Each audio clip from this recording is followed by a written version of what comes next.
নমস্কার, news now prime নিউজে আপনাদের সবাইকে স্বাগত। আমি রয়েছি আপনাদের সাথে রাখছি চোখ রাখছি খবরে। জাতীয় শিক্ষক পুরস্কার 2025-এর জন্য নির্বাচিত হলেন রাজ্যের শিক্ষিকা বিদিশা মজুমদার। তাকে অভিনন্দন জ্ঞাপন করেছেন মুখ্যমন্ত্রী ডাক্তার মানিক সাহা। জাতীয় শিক্ষক পুরস্কার 2025-এর জন্য নির্বাচিত হয়েছেন রাজ্যের শিক্ষিকা বিদিশা মজুমদার। ত্রিপুরার গোমতী জেলার হরিয়ানন্দ ইংরেজি মাধ্যম উচ্চ মাধ্যমিক বিদ্যালয়ের শিক্ষিকা হলেন এই বিদিশা মজুমদার। শিক্ষক দিবস উপলক্ষে আগামী 5 সেপ্টেম্বর নয়াদিল্লির বিজ্ঞান ভবনে এক অনুষ্ঠানে এই পুরস্কার তুলে দেওয়া হবে তাঁর হাতে। দেশ জুড়ে নির্বাচিত 45 জন শিক্ষক শিক্ষিকার মধ্যে একজন হলেন এই বিদিশা মজুমদার। পুরস্কার হিসেবে সার্টিফিকেট, 50,000 টাকা নগদ এবং দেওয়া হবে একটি রৌপ্য পদক। 5 সেপ্টেম্বর নির্বাচিত শিক্ষকদের পুরস্কার প্রদান করবেন রাষ্ট্রপতি দ্রৌপদী মুর্মু। এদিকে বিদিশা মজুমদারের এই সাফল্যে তাঁকে অভিনন্দন জ্ঞাপন করেছেন মুখ্যমন্ত্রী ডাক্তার মানিক সাহা। তাঁর এই অসাধারণ সাফল্য নিশ্চিতভাবে অনুপ্রাণিত করবে শিক্ষার্থী এবং শিক্ষক উভয়কে। শিক্ষাক্ষেত্রে উৎকর্ষ অর্জনে উৎসাহিত করবে তাদের বলে উল্লেখ করেছেন মুখ্যমন্ত্রী doctor Manik Saha. Bureau report, news নাও।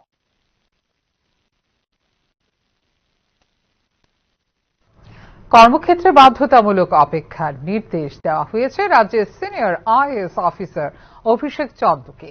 এই মর্মে জারি করা হয়েছে বিজ্ঞপ্তি। উল্লেখ করা যেতে পারে, গত 2 বছর ধরে এভাবে নিষ্ক্রিয় করে রাখা হয়েছে অপর এক আইএএস অফিসার বি.কে. সাহুকেও। সিনিয়র আইএএস অফিসার অভিষেক চন্দ্রকে বাধ্যতামূলক অপেক্ষা আদেশ দিয়েছে রাজ্য সরকার। এই মর্মে ইতিমধ্যে জারি করা হয়েছে বিজ্ঞপ্তি। এই পদক্ষেপের বিষয়টি নিশ্চিত করা হয়েছে রাজ্য সরকারের সাধারণ প্রশাসনের জারি করা একটি বিজ্ঞপ্তিতে। কিন্তু এই সিদ্ধান্তের কারণ কি সে বিষয়ে কোনো রকম উল্লেখ নেই বিজ্ঞপ্তিতে। উল্লেখ করা যেতে পারে, ত্রিপুরা সরকারের পরিকল্পনা পরিসংখ্যান বিভাগের বিশেষ সচিবের দায়িত্বে ছিলেন 2003 সালের ব্যাচের আইএএস অফিসার অভিষেক চন্দ্র। রাজ্য সরকারের জারি করা বিজ্ঞপ্তি অনুসারে কর্মক্ষেত্রে বাধ্যতামূলক অপেক্ষা এর সময়কালে বা পরবর্তী নির্দেশ না দেওয়া পর্যন্ত অব্যাহত থাকবে তার বেতন ও ভাতা। রাজ্য সরকারের জারি করা বিজ্ঞপ্তি অনুসারে বর্তমানে পরিকল্পনা, সমন্বয় এবং অন্যান্য বিভাগের সচিব এল.টি. ডার্লং তার বিদ্যমান দায়িত্ব ছাড়াও পরিচালনা করবেন পরিকল্পনা পরিসংখ্যান বিভাগের দায়িত্ব। এদিকে আকস্মিক এই সিদ্ধান্তের কোনো কারণ বা প্রশাসনিক ভিত্তি নির্দিষ্ট করে উল্লেখ না করার কারণে স্বাভাবিক কারণে কৌতূহলের সৃষ্টি হয়েছে রাজ্য প্রশাসনের অন্দরমহলে।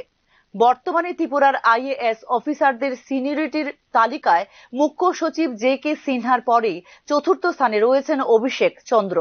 উল্লেখ করা যেতে পারে, একই রকম ভাবে প্রায় 2 বছর ধরে বাধ্যতামূলক অপেক্ষায় রাখা হয়েছে আরেকজন সিনিয়র আইএএস অফিসার বি.কে. সাহুকেও। Bureau report, news now. Village committee নির্বাচনে বিলম্ব নিয়ে রাজ্য সরকারকে নোটিশ দিল দেশের সর্বোচ্চ আদালত। এক্ষেত্রে আগামী 4 সপ্তাহ সময়ের মধ্যে হলফনামা জমা দেবার দেওয়া হয়েছে নির্দেশ। ত্রিপুরা উপজাতি স্বশাসিত জেলা পরিষদ আইনের অধীনে বহু প্রতীক্ষিত ভিলেজ কমিটি নির্বাচন বিলম্বের কারণ জানতে নোটিশ জারি করেছে সুপ্রিম কোর্ট।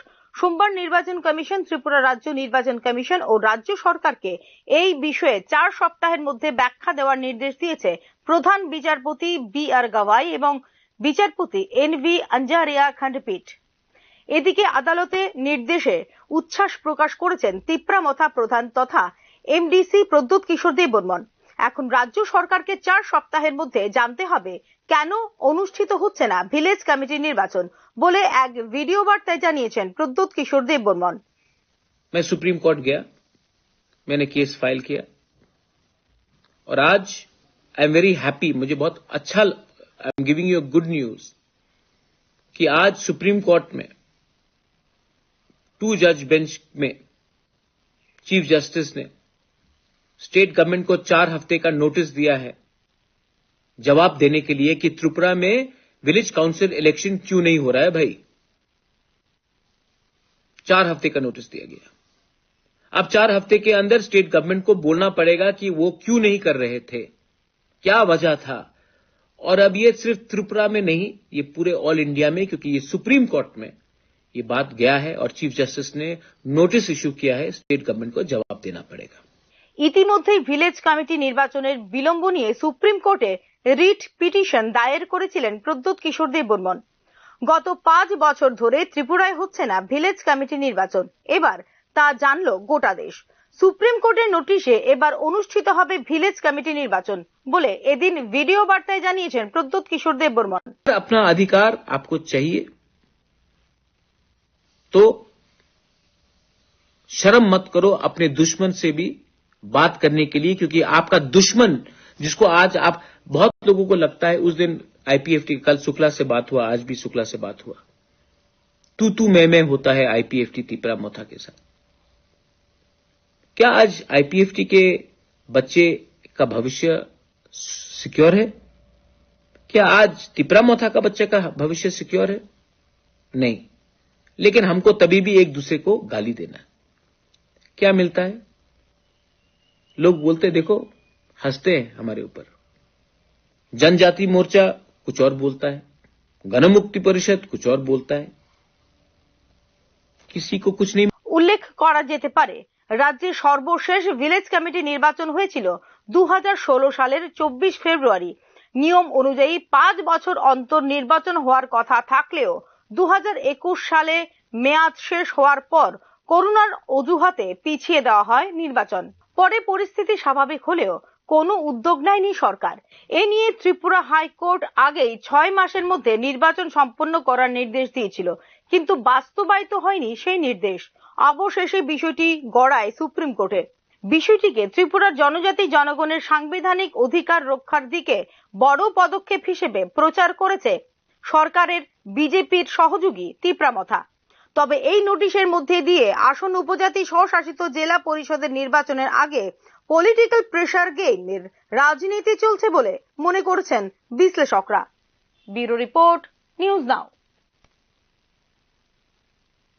সাইবার প্রতারণার শিকার হয়ে সর্বশান্ত হচ্ছেন সাধারণ মানুষ। এক্ষেত্রে প্রতারকদের টার্গেট হচ্ছেন বিদ্যুৎ এবং গ্যাসের ভোক্তারা। ত্রিপুরা প্রাকৃতিক গ্যাস কোম্পানি লিমিটেডের ভোক্তাদের সঙ্গে প্রতারণা করে চলেছে একটি চক্র। প্রতারণা করছে ত্রিপুরা রাজ্য বিদ্যুৎ নিগম লিমিটেডের ভোক্তাদের সঙ্গেও। প্রতারক চক্রের খপ্পরে পড়ে ইতিমধ্যেই সর্বশান্ত হতে হয়েছে গ্যাস ও বিদ্যুতের বহু ভোক্তাকে। তাদের ব্যাংকে জমাকৃত অর্থ লোড করেছে চক্রটি। অভিযোগ পাওয়ার পরও কার্যত নিষ্ক্রিয়তার অভিযোগ পুলিশের সাইবার অপরাধ দমন শাখার বিরুদ্ধে। বিদ্যুৎ নিগমের তরফে কয়েক দফা অভিযোগ দায়ের করা হয়েছে পুলিশের সাইবার অপরাধ দমন শাখায়। সর্বশেষ অভিযোগ দায়ের করা হয়েছে চলতি মাসের প্রথম দিকে। তার থেকে গত 19 জুলাই গ্যাস কোম্পানির তরফে একই অভিযোগ দায়ের হয়েছে সাইবার অপরাধ দমন শাখায়। কোনো ক্ষেত্রে উল্লেখযোগ্য কোনো পদক্ষেপ নেয়নি সাইবার অপরাধ দমন শাখা। গত কয়েক মাসে সমস্যা ছাড়িয়ে গেছে নিয়ন্ত্রণের বাইরে। পরিস্থিতি মোকাবিলায় অগত্যা গ্রাহকদের সচেতন করার উদ্যোগ নিয়েছে বিদ্যুৎ নিগম ও গ্যাস কোম্পানি। নিয়ম অনুসারে গ্রাহকদের পক্ষ থেকে জানানো হয়েছে অভিযোগ।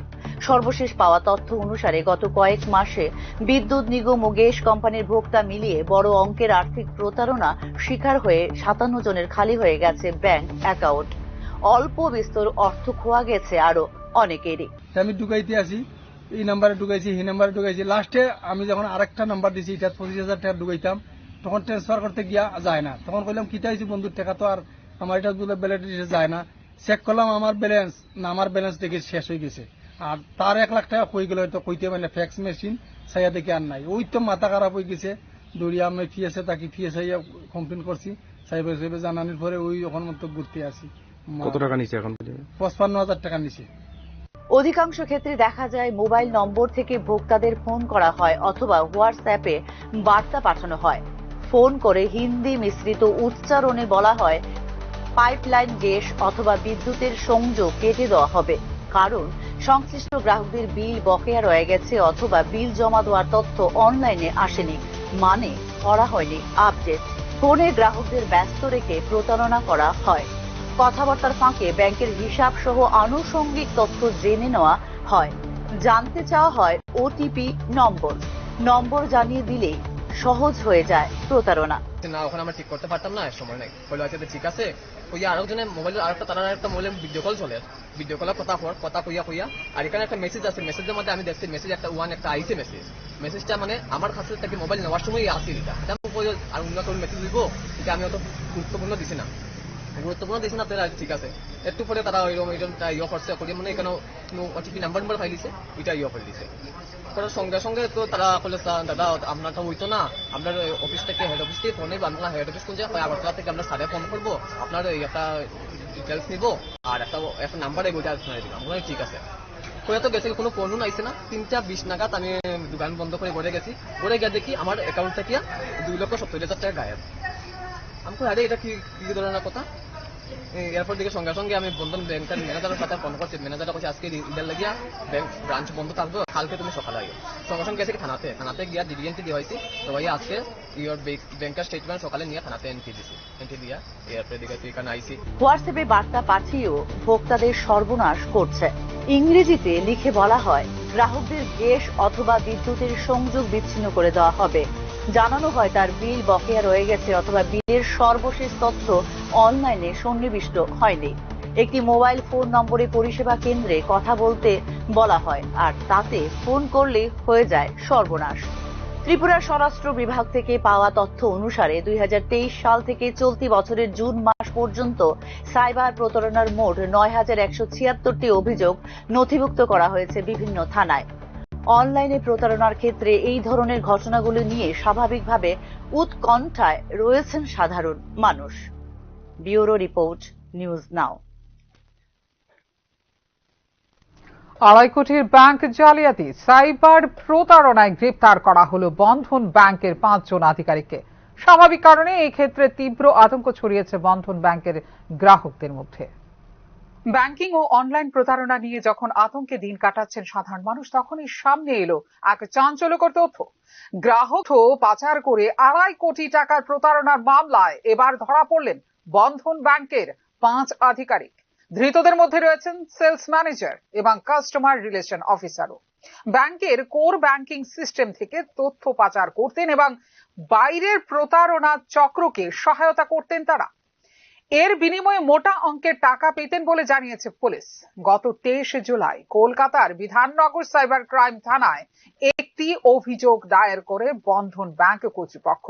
অভিযোগে জানানো হয়, ব্যাংক ম্যানেজার পরিচয় দিয়ে গ্রাহকদের ফোন, SMS বা হোয়াটসঅ্যাপ বার্তা পাঠিয়ে KYC অসম্পূর্ণ আছে বলে অতিরিক্ত তথ্য দাবি করেছিল প্রতারকরা। কখনো আবার বীমা পলিসি বা ফিক্সড ডিপোজিটের টোপ দিয়ে আদায় করা হচ্ছিল তথ্য। এইভাবে হাতিয়ে নেওয়া হয় 2,47 লক্ষ টাকা। তদন্ত শুরু করে West Bengal cyber crime wing.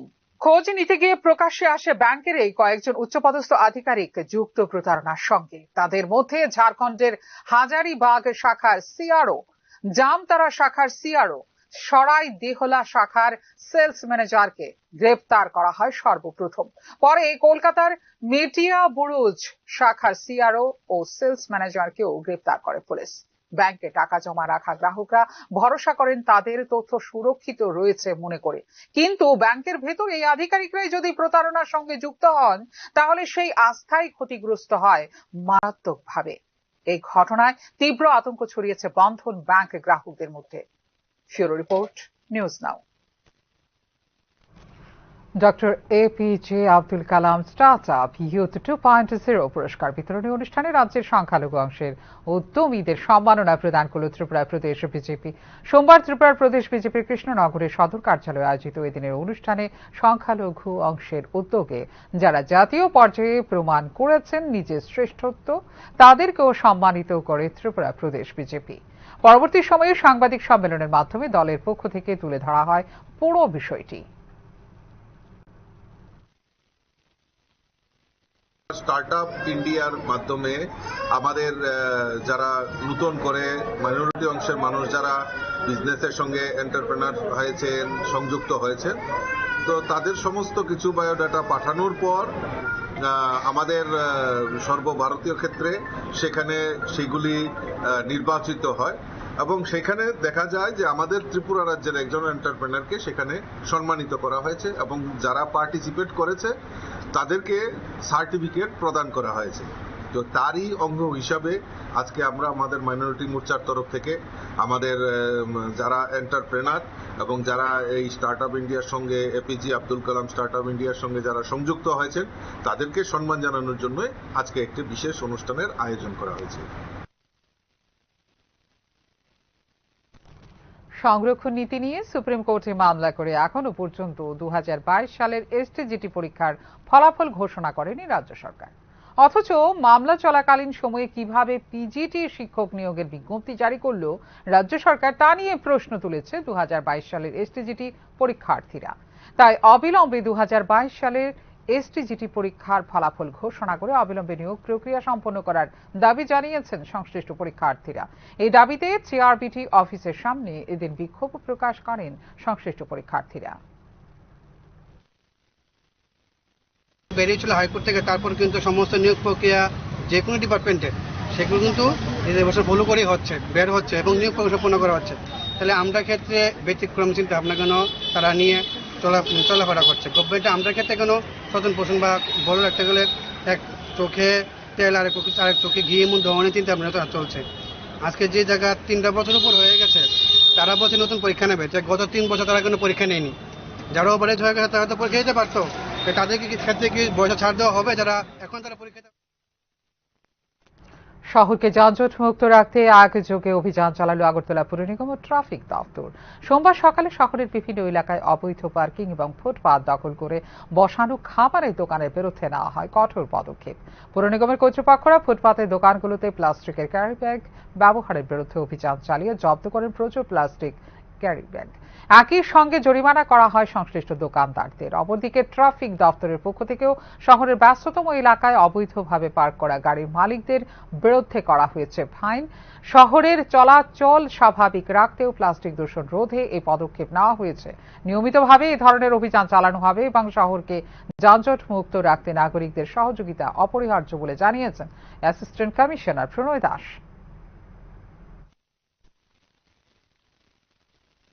Central zone এবং আমাদের যে এসপি ট্রাফিক আছেন, ট্রাফিক ডিপার্টমেন্ট, ওনাদের আমাদের জয়েন্ট একটা আজকে movement to evict the unauthorised street vendors এবং যারা যারা অবৈধ পার্কিং করছেন এবং যার জন্য প্রতিনিয়তই যানজটের সৃষ্টি হচ্ছে, ওটাকে দেখার জন্য, চেক করার জন্য এবং আইন অনুযায়ী ব্যবস্থা নেওয়ার জন্য আমাদের তরফ থেকে আজকে এই অভিযান।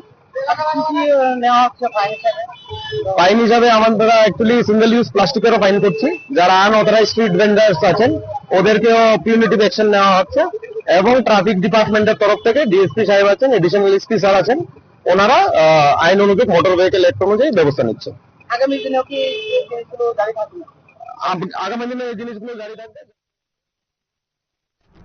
ভারতের শিক্ষা ব্যবস্থাকে চাবিকাঠি বানিয়ে দেশ উন্নতির শিখরে এগিয়ে যাচ্ছে। শিক্ষা যেখানে শ্রেষ্ঠ ভারত গড়ার ক্ষেত্রে গুরুত্বপূর্ণ ভূমিকা পালন করছে, সেখানে রাজ্যের এক অঙ্গনওয়াড়ি সেন্টারে 2.5 মাস থেকে বন্ধ পঠন পাঠন। ঘটনা চরিলাম আটি ব্লকের অন্তর্গত লালচিংমুড়া গ্রাম পঞ্চায়েতের শিখরিয়া অঙ্গনওয়াড়ি সেন্টারে। জানা গেছে, সেন্টারের সহায়িকা নিয়োগ সংক্রান্ত সমস্যা নিয়ে গ্রামবাসীরা এই অঙ্গনওয়াড়ি সেন্টারে তালা ঝুলিয়ে দেয়। সেখানকার কর্মী মনিকা দেবনাথ আধিকারিকদের সেই ঘটনা জানালেও 2.5 মাস ধরে কোনো সক্রিয় ভূমিকা নেই দপ্তরের। এখনো পর্যন্ত সেন্টারে ঝুলছে তালা এবং গ্রামের কঞ্চি কাচারা লেখাপড়া থেকে হচ্ছে বঞ্চিত। দিদিমণি সেন্টার দিয়ে খুলছেন না? সেন্টার তো আজকে প্রায় 2 মাসের উপর হইব বদ্ধ। আগে যে হেল্পার আসলো সাবস্টিটিউট, তাই 1.5 বছরের মতো করছে স্কুল। নাম কি আসলো জানেন? চম্পা ঘোষ। আচ্ছা, এখনকার মতো এই মুহূর্তে সংবাদ এই পর্যন্ত। ওনারও আপডেটস দেখার জন্য অবশ্যই নজর রাখতে হবে নিউজ নাওর পর্দায়। নমস্কার, শুভরাত্রি।